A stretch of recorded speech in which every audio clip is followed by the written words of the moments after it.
जब लैंड आता है, जब हम ये करते हैं तो उसमें ऑटोमेटिकली एक ऑप्शन आ जाता है कि ट्रक नंबर, प्लेट नंबर, फिर प्लेट नंबर के साथ आगे आ जाता है कि वो is the passport number, who is the driver.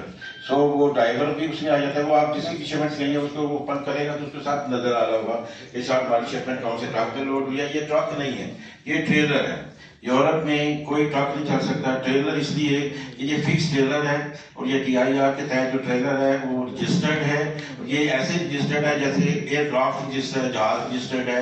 तो ट्रक जो है ना वो इधर उधर नहीं हो सकता, और उसके पास लाइसेंस है, उसने सीधा जाना है। जो बात दोस्त कहते हैं सिक्योरिटी के हवाले से, इसमें सिक्योरिटी का 0.001% भी कोई ऐसी प्रॉब्लम नहीं है, कोई चीज नहीं है। वैसे $50,000 पे ये इंश्योर्ड है, इसमें कोई इशू नहीं है। सो मैं ये समझता हूँ कि अब इस वक्त जो पिछले एक महीने से ये प्रॉब्लम एक दफा पहले आई है, उसके बाद प्रॉब्लम नहीं आई, क्योंकि PSW में जब आप एंट्री डालेंगे तो बैंक भी ऑन है, कस्टम भी ऑन है, ट्रक भी ऑन है, सारा कुछ ऑन है।